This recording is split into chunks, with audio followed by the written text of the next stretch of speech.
이 사연은 참 어렵지만 참 은혜가 깊은 말씀인데요. 오늘 말씀 1절하고 이제 19절 사이의 말씀을 사이에 이해를 해야겠죠. 우리 1절을 보시면 1절 작심만 보여주세요. 여호와의 손이 짧아 구원하지도 못하심도 아니요 귀가 두나요 듣지 못하심도 아니라. 근데 이제 이 백성들이 왜 하나님이 이렇게 일하시지 않지? 왜 하나님이 이렇게 나의 기도를 듣지 않아? 하나님은 귀가 둔감한 거 아니야? 손이 짧은 거 아니야? 불평하는 거죠. 근데 그 하나님이 어떻게 바뀌시냐면요. 16절부터 하나님이 열심히 일을 해서 19절을 보시면 이 하나님이 이렇게 바뀌십니다. 이 여호와께서 그 기운에 몰려 급히 흐르는 강물같이 오실 것입니다. 어떻게 우리의 보기에 너무 더디고 일하시지 않고 보이지 않은 그 하나님이 어떻게 강물같이 급히 우리에게 오도록 할까요? 오늘 이 급히 우리에게 오시는 하나님의 열심을 우리와 이 시대에 경험할 수 있는 저와 여러분이 됐으면 좋겠는데요. 오늘 말씀은 이사야가 이제 BC 690년경에 예언하고 선포 말씀인데요. 사실 이 말씀이 이루어지는 것은 이제 많은 학자들이 말한 것은 고레스 칙령 이후에 이제 다시 유대 땅으로 돌아가서 유대를 회복할 사람들을 향한 선포입니다. 그래서 이제 우리 계속 보았지만 깨어나라 떠날지어다 하나님의 약속을 믿고 이제 다시 유대 땅으로 가라는 거예요. 그래서 이제 유대 땅으로 귀환을 했죠. 그런데 고난과 좌절의 시간 계속됩니다. 이제 주전 522년까지 그 이제 유다에 다시 귀환한 유대인들이 한 2만 명 됐는데요. 유대인과 이 바벨론에서 돌아온 귀향해온 이 사람들은요, 극히 생존 경쟁에 고난을 당했습니다. 불순한 기후와 흉작, 학계에서 배우는 굉장히 큰 흉작이 있었고요. 그래서 고생을 했죠. 그나마 고레스 명령으로 자재도 지원받고 예루살렘의 성전의 재건을 위해서 열심히 일했는데, 우리 이제 느헤미야에서 보면은 사마리아 사람들과의 갈등과 그들의 방해로 번번이 무너지고 부산되고 맙니다. 그래서 계속 이 성전을 짓기 위해서 성벽을 짓기 노력했지만 결국 완전히 중단된 상태이죠. 그러니까 아무리 하나님을 위해서 열심히 재건을 하려고 해도 더 이상 할 수 없는 상태입니다. 그래서 주위의 민족들에게 조롱을 받고 수치를 당하는 것이죠. 나중에 그래서 느헤미야가 와서 뭐라고 하냐면 우리 느헤미야 2장 17절에 보면은 예루살렘이 황폐하고 성문이 불탔으니 이제 우리 예루살렘 성전을 다시 건축하여 수치를 당하지 말자 선포하지 않습니까? 오늘 하나님 먼저 우리 지난주에 그들에게 말씀하셨잖아요. 이미 예루살렘이 구속되었어. 그러니까 믿고 깨어나서 떠나. 바벨론에서 은과 금으로 사서 먹지 말고 하나님이 공짜로 값없이 물과 포도주와 양젖을 주시니까 그 거룩한 예루살렘에 가. 옷을 입을지어다. 근데 약속해 주셨나요? 지금 몇십 년이 지났는데 아무도 없어요. 수치만 당하는 거예요. 바로 이것 때문에 하나님께 이렇게 말하는 것이죠. 하나님, 도대체 당신의 숨은 왜 이렇게 짧죠? 맨 처음에는 고레스가 칙령을 베풀어서 정말 자제도 주고 칙령도 베풀어주고 다 될 것 같은데 그 순간 딱 하고 아무것도 일어나지 않아요. 하나님의 손이 짧아 우리를 구원하지 못하는 거 아니야? 귀가 두나요? 듣지 못하는 거 아니야? 그러니까 우리가 부르짖어도 응답하지 못하잖아. 오늘 이러한 백성들의 원망에 대해서 오늘 이사야가 말하고 있는 것이죠. 거의 270년 전에, 그 사건 270년 전에 여호와의 손이 짧아서도 아니고 그의 귀가 둔하여져서도 아니야. 바로 너희의 2절 너희의 죄악과 너의 죄악이 너희와 하나님 사이를 갈라놓았다는 것이죠. 왜? 우리 가운데 공의가 없기 때문입니다. 그리고 그 죄를 이제 하나하나 지적하는 것이죠. 이제 3절 보시면 너희 손에 피가 있다는 겁니다. 그리고 6절 그 손에 포악한 행동이 있고 7절 그 발은 행악하게 빠르고 무죄한 피를 흘리게 신속하다는 것이죠. 그래서 너의 손가락이 죄악으로 더러워졌다는 것입니다. 그렇게 악행과 폭행과 도둑질과 살해까지 하는데도 4절 공의대로 소송하는 자가 없어요. 진실하게 판결하는 자가 없습니다. 오히려 더 판사들이 재산을 부당하게 축적한 사람들이 돼요. 그들이 오히려 판사와 결탁을 하고 뇌물을 주고 유이 빠져나옵니다. 그래서 그들이 행하는 곳에는 정의가 없고 구분기를 스스로 만드는 것이죠. 그러니까 하나님께서 그들을 위해 일하시려고 해도 정의가 없는 거예요. 실제로 예루살렘 성전은 계속 허물어지고 있습니다. 땅도 황폐되어서 바벨론에서 돌아온 백성들이 이제 삽질도 제대로 할 수 없어요. 그런데 이런 상황에서 더 힘들었던 것은요. 그 바벨론에서 포로된 사람들이 돌아오는데 그들끼리 유대인끼리죠. 뭐가 시작되냐면요. 고리대금업이 시작됩니다. 그래서 지방 토주들이나 권력자들은 그들의 힘과 돈을 사용하여서 빈곤한 자들을 더욱더 착취하게 됩니다.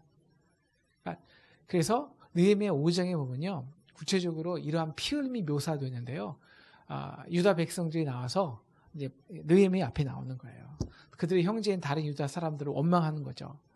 이제 땅도 황폐되었고 먹고 살 것도 없고 형제에게 양식을 빌렸는데 아주 고리의 이자를 물려서 처음에는 밭을 주고 이제 받고요. 그다음에 포도 원까지 줬어요.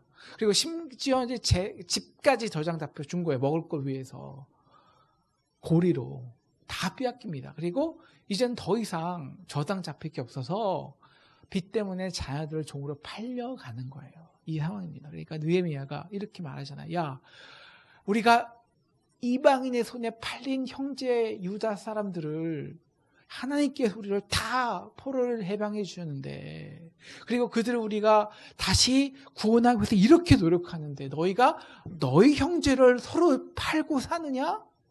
그것도 우리의 손에 팔게 하느냐? 분노를 하지 않습니다. 그래서 하나님이 약속한 거예요. 내가 너희에게 공짜로 포도주를 주고 물을 주고 양젖을 주겠다. 근데 이게 공짜로 주는 게 공짜가 아닌 거예요. 하나님은 공짜로 주셨는데 거기에 인간이 개입해서 고리대고 먹을 시작하는 겁니다. 하나님이 참으실 수 없는 거죠. 일하실 수 없는 거죠. 그러니까 하나님께서 너 유다 백성을 지금 성전을 쌓기 방해하는 사마리아 족속과 많은 이방 민족이 있지 않습니까? 야, 하나님이 그들을 너희 손에서 구원해내겠냐? 야, 그들과 너희를 보니까 다른 게 없어. 그런데 왜 내가 너희를 위해서 일해야 돼? 라는 것이죠. 그래서 너희 죄악이 너희와 너희 하나님 사이를 갈라놓았다는 것입니다. 여기서 우리가 주어가 굉장히 오늘 말씀에서 중요한데요. 여기서 이사야가 말하는 너희가 누구일까요? 너희가. 그리고 이제 우리가 문맥상 그리고 역사적인 상황상 귀족들이나 권력자들을 말하는 것이겠죠. 그럼 나머지 백성들은요. 오히려 피해자들 아닙니까? 가난한 백성들. 대부분 평민들은 그저 하루 먹고 살기에 바쁜 사람들입니다. 근데 왜 하나님은 그 지극히 작은 아주 극소수의 악한 권력자들 때문에 왜 저렇게 그들에 의해서 손해보고 고통당하는 일반 백성들을 위해 그들의 얼굴을 그들에게도 왜 눈을 돌리시냐는 거죠. 왜 일하시지 않느냐는 것이죠. 왜 대다수의 유대 백성은 오히려 하나님께 이렇게 기도했을 거예요. 하나님 언제까지 이 나라의 공의가 땅에 떨어지는 것을 보고도 일하시지 않으십니까? 언제까지 저들이 우리를 파는 것을 하나님이 공짜로 주신 포도원과 양젖을 돈을 얹혀서 우리에게 그렇게 많이 파는 것을 가만히 보고 계십니까? 하나님 이 땅의 공의와 정의를 회복하소서. 이렇게 기도하지 않겠습니까? 그죠? 그런데 오늘 하나님은요, 그들의 기도도 들어주지 않다는 거예요. 그들의 그 가난한 자들의 기도도. 왜냐하면 이미 유대 사회가 오늘 이 하나의 말씀은 사실 그런데 이 몇몇의 권력자들만 말하고 있는 게 아니에요. 이미 유다 사회가 총체적으로 편만하게 악해져서 뭘 창조해내고 있냐면요. 우리 4절 후반부. 이게 굉장히 상징적인 건데요. 그러니까 이 악행을 잉태하여 죄악을 낳는데요. 5절에 보시면 이 죄악을 어떻게 표현하냐면 독사의 알을 품었다. 독사의 알을 품었다. 그리고 거미줄을 짰다라는 거예요. 여러분, 우리 거미줄을 짤 때, 물론 거미줄을 짤 때 거미 한 사람이 짜겠지만, 우리가 이 사회의 악은요, 혼자서 짜는 게 아닙니다. 혼자서, 절대. 그러니까, 윗사람만, 소수의 권력자만 잘못했다 그래서 그 사회가 전체적으로 독사의 알을 품고, 다시 말하면 사회 전체가 악을 행하는 게 모든 것만 하면 다 악을 품고 독사의 악을 품는 게 아니에요. 마치 거미줄을 짜는 것처럼 그 위에서부터 아래까지 그 죄악의 흐름이 편만했다는 겁니다. 그러니까 우리도 그렇지 않습니까? 우리도 위에 있는 장관급들이 부패하면요, 그 위에 공무원들도 다 알아요. 그럼 그 속에서 나도 여기서 하나씩 해먹어야지 라고 하고, 그럼 귀족들과 토지주만큼 그래서 마음대로 가난한 것을 빼앗는 것이죠. 그럼 그 밑에 사람들은 그래, 그럼 나도 알아서 살아야겠네. 그래서 자기의 유익을 위해서는요, 그냥 거짓말하는 것조차는 아무것도 아닌 게 돼요. 그리고 가난한 사람들은 그나마 그 속에 살기 위해서 서로의 것을 빼앗는 것조차는 아무것도 아닌 게 되는 거예요. 물론 대다수의 일반 백성들은 사람을 죽이지도 않습니다. 가난한 자의 것을 착취하지도 않습니다. 조금만 거짓말하는 거고요. 그냥 살기 위해서 뇌물 받는 거예요. 하지만 그 작은 뇌물, 거짓말, 내가 살자고 위해서 나의 이웃에 대해서 손해를 끼치는 작은 행동들이 모여서 뭐를 만드냐? 거미줄을 만드는 거예요. 사회의 거미줄을.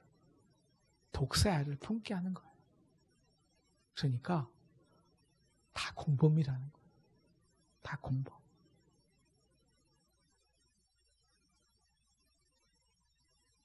그렇게 오늘 유다 백성을 떠나셨던 하나님이요, 갑자기 180도 반전을 이루세요. 16절을 보면은 그 유다 백성을 굽어 살피세요. 16절 같이 읽겠습니다. 시작. 사람이 없음을 보시며 중재자가 없음을 이상히 여기심으로 자기 팔로 스스로 구원을 베푸시며 자기의 공의를 스스로 의지하사, 하나님께서 이제 혼자 일하시기 시작한 거예요. 열심히 일하시기 시작하는 거예요. 어떻게 일하시냐면요, 오늘 하나님께서 다 그들을 보시면 중재자가 도저히 없어요. 왜냐하면 모두가 다 사회의 거미줄처럼 그 모두가 편만하게 죄악에 관여하니까요. 크고 작게. 그런데 왜 하나님께서 어떻게 갑자기 이렇게 일하실까요? 중재자가 없었기 때문에 스스로 그 공의를 의지하여서 자신의 완전한 공의로 일하시는 거예요. 이것이 이제 앞으로 이미 53장에서 나왔던, 그리고 계속 나오는 예수 그리스도를 통한 새 하늘과 새 땅의 창조입니다. 그래서 십자가 사랑으로 공의로 구원하시죠. 그래서 그 공의로 갑옷을 삼으시고 17절 구원을 자기의 머리로 투구로 쓰시고, 그러니까 인간의 그 악에서 의해서, 인간의 허물에 의해서 의지하지 않고 자기의 완전한 공의로, 그래서 자기의 안에 있는 새로운 하늘의 자신의 아들과의 그 완전한 살아의 관계를 중재자로 삼아서 그 이스라엘을 구원하시겠다는 것이죠. 우리를 구원하시겠다는 것입니다. 그런데 오늘 우리가 좀 살펴봐야 될 것은요, 근데 왜 하나님이 갑자기 이렇게 일하신다는 것일까요? 엉겨주시고요. 왜 하나님이 갑자기 그 400년 동안 잠잠하시던 하나님께서, 그렇죠? 400년 동안 잠잠하던 하나님께서 왜 갑자기 자신의 아들을 십자가에서 내어주기로 결정하셨냐는 것이죠. 어떻게 하나님이 돌변하셨냐? 오늘 우리 20절에 조금 힌트가 있는데요. 우리 20절에 야곱의 자손 가운데 죄가를 더디는 자에게 이 야곱의 자손 가운데 죄가를 떠나는 자에게만이라. 그들 중에 하나님 앞에 진정으로 회개하는 자들이 있었다는 것입니다. 누가 회개했을까요? 우리 9절 보시죠. 이제 여기서 이제 9절부터 회개의 장면이 쫙 나오는데요. 우리가 정의가 우리에게 멀고 공의가 우리에게 미치지 못한 우리가 빛을 발하는 어둠뿐이요. 그러니까 9절부터 거의 13절까지는 차차게 우리의 죄를 회개합니다. 그러면 누가 회개했을까요? 여기서 우리가 쉽게 말하면 그 귀족들과 고관들이 회개했을까요? 아니면 그들에게 오히려 아픔과 억압을 당했던 일반 백성들이 회개했을까요? 가난한 백성들이 회개했을까요? 누가 회개했을 것 같아요? 누가? 대부분은 누가 회개하는 겁니까? 고관들은 잘 회개 안 해요. 그러면 역사도 마찬가지죠. 역사를 바꾸는 거는 위에 있는 지도자들은 역사를 바꾸지 못해요. 위에 밑에 있는 가난한 자들이 언제나 새 역사의 주도가 되는 거죠. 근데 이 새 역사의 주도는 그들이 열심히 뭘 했냐면은 이 세상의 마르크스주의 같이 봉기한 것이 아니라 뭘 했냐면 그 가난한 자들이 오히려 억압받던 자들이 오히려 하나님 내가 죄가 아니라 저들이 우리를 이렇게 억압했잖아요. 하나님께 분노하고 하나님께 억울해했던 그 가난한 무리 중에서 누군가가 회개를 시작했다는 거예요. 회개를 넘겨주시고요. 바로 그 공범이 독사의 알을 품게 한 공범이 우리라는 것입니다. 누구 13절 하나님 우리가 첫째 여호와를 배반하였습니다.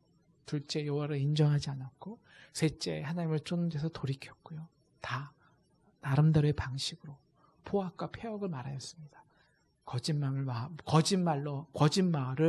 마음에 잉타하였습니다. 솔직히 여기서 자유로울 자가 누가 있겠습니까? 여러분 하나님 앞에서는요.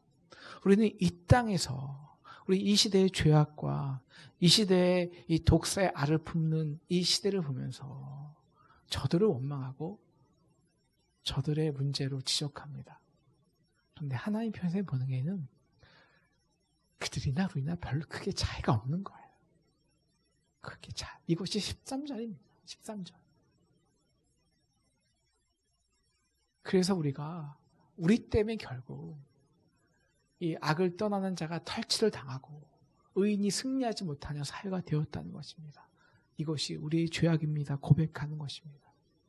하나님은 온몸과 마음과 의지를 다해 섬기기보다 그저 사회가 이렇기 때문에 어쩔 수 없었잖아요. 그냥 내 먹을 거, 내 집에만 집중할 수뿐이 없었잖아요. 이웃의 아픔, 가난한 자들의 슬픔과 어려움은 우리가 거들떠 볼 수도 없었잖아요. 우리도 힘든데요. 진정한 주의 가난한 이웃을 배려하지 못하고 가난한 이웃을 우리가 무슨 얼마나 잘났길래 가난한 이웃을 배려합니까? 그냥 정말 진실로와 공의로 대하지 못했잖아요. 이것이 하나님을 우리로부터 떠나게 했다는 것입니다. 이것이 그들의 죄가 아니라 우리의 죄악이. 넘겨주시고요. 저는 오늘 말씀을 묵상하면서 과연 이 시대에 다 알지 않습니까? 이 시대에도 이 시대도 똑같이 느헤미야의 시대같이 교회의 담이 무너지고 있습니다. 예루살렘 성전이 무너지고 있습니다. 수치를 당해요. 교인들이 급속히 줄어들고요. 우리 기독교는 종교 중에서 가장 신뢰도가 낮은 집단이 되어버렸습니다. 우리 그러면서 우리는 열심히 포장하기 바쁘죠. 이것은 몇몇 대형교회 문제야. 항상 그 문제가 크니까요. 대교회 목사님들의 문제야. 그리고 그런 교인들의 문제고 그런 장로님들의 문제야. 오늘 말씀은 설령 그렇더라도 대부분은 누가 회개해야 되느냐라는 것이죠. 누가 회개해야 되느냐.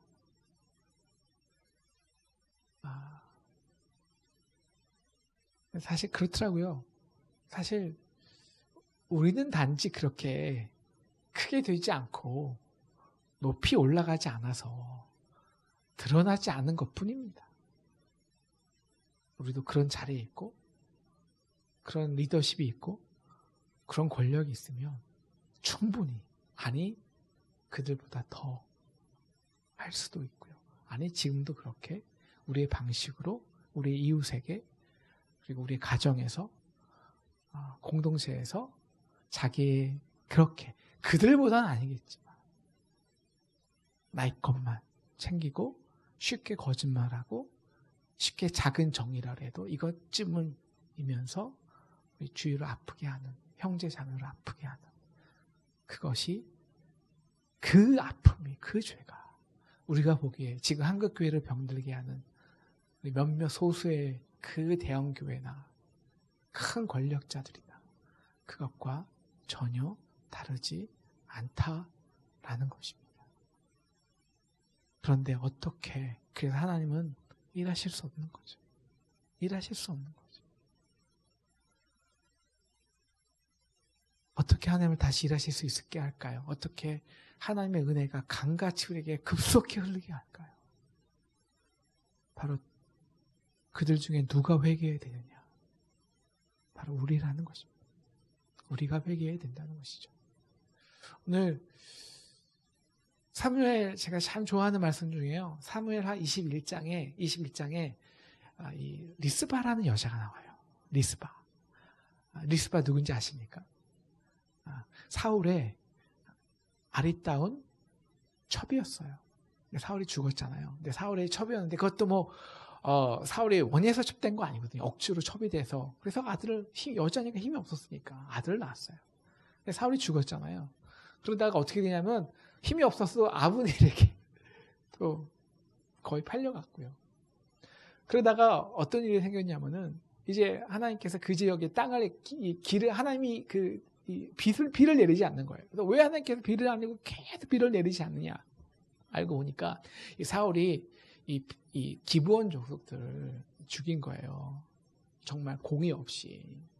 그래서 기브온 족속들의 원이 한이 된 것이죠.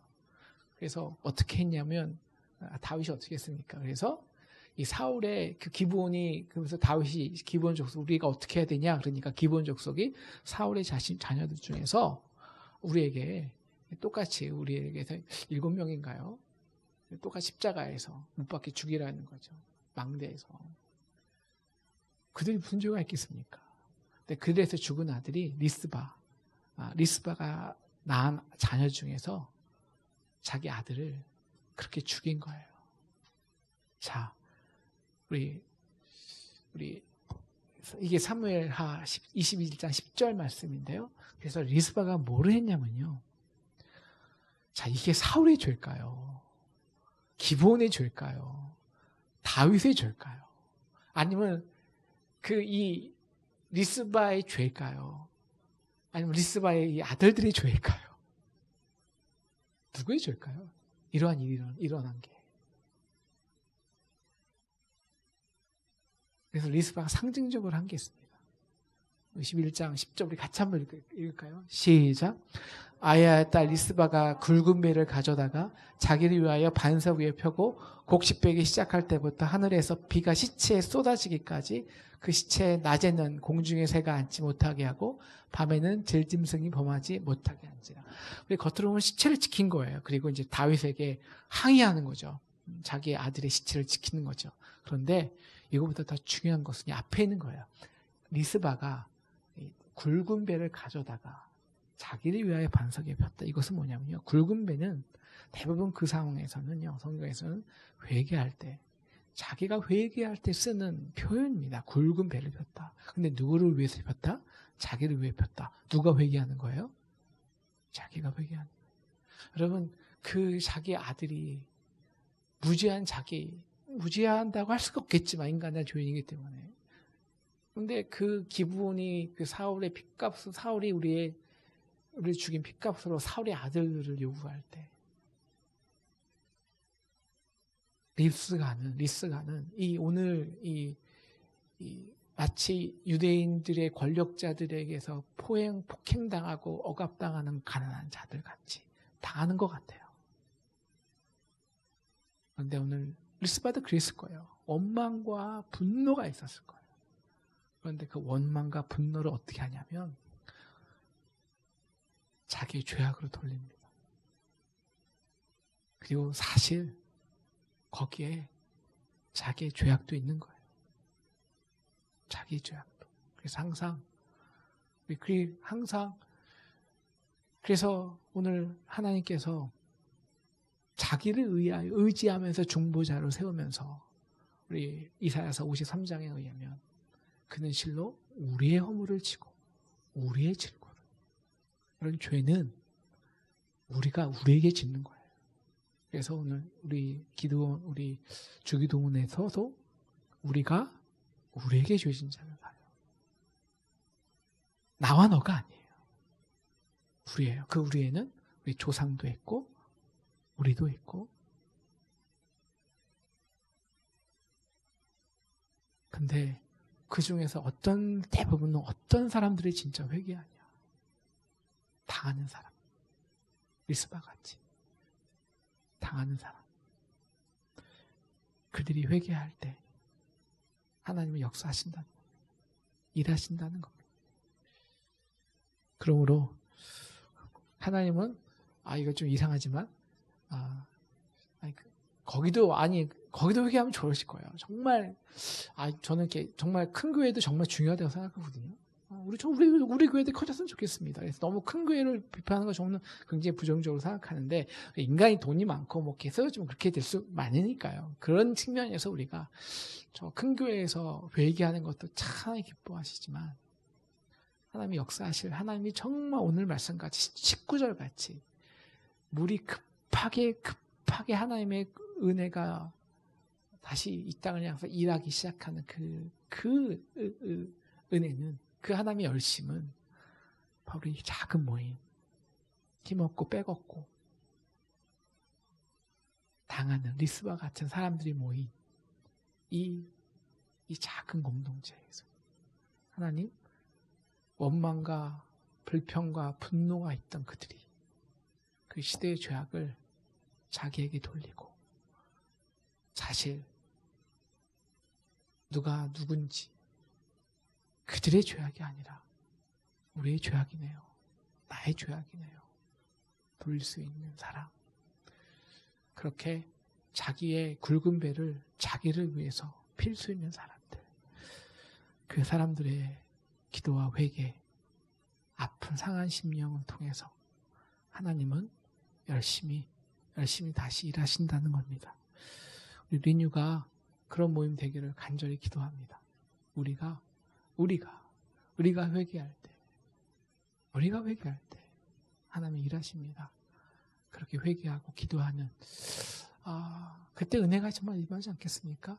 하나님, 저 큰 교회가 문제가 아니라 내가 문제입니다. 우리가 문제입니다. 이렇게 함께 기도하여서 우리 급히 흐르는 강물같이 우리를 구원하러 오시는 하나님의 놀라운 열심을 경험하는 우리 저와 여러분 되기를 주님의 이름으로 축원합니다.